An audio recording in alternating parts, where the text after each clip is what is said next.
வணக்கம். நெருப்பு தமிழன். இந்த ஒளிப்பதிவாளர் சந்தோஷ் அப்படிங்கிறவருக்கு நான் நெருப்பு தமிழன் ஆகிய நான் அமெரிக்காவிலேருந்து கேள்வி கேட்க விரும்புகிறேன்.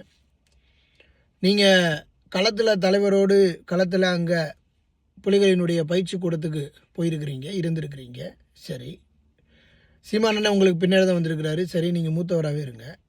புலிகளினுடைய போராட்ட காலங்கள்லேருந்து இது வரைக்கும் நீங்கள் செஞ்ச ஏதாவது ஒரே ஒரு சேவையை மட்டும் சொல்லுங்கள். உங்கள்கிட்ட எல்லாமே இருக்குது, ஆதாரங்கள் இருக்குது, வீடியோ இருக்குது, ஃபோட்டோஸ் இருக்குது, எல்லாமே வச்சுருக்கிறீங்க. அதனால் என்ன பயன்? இது வரைக்கும் நீங்கள் செஞ்சது என்ன? சந்தோஷம் எவன்னு எனக்கே தெரியாது. சந்தோஷனா யார், எந்த சந்தோஷம்? என் வீட்டு பக்கத்தில் இருக்க அவன் சந்தோஷம், அவனை தான் எனக்கு தெரியும். அப்படி நீ என்ன அந்த சமூகத்துக்கு என்ன செஞ்சுருக்கிற? அங்கே போனால் வந்த இருந்த இப்போ என்ன பண்ணியிருக்கிற? உன்னை யாருக்காவது தெரியுமா? இல்லை. ஆனால் இப்போ இங்கே சீமான் அப்படிங்கிற ஒரு நபரினுடைய கலப்பணி என்ன?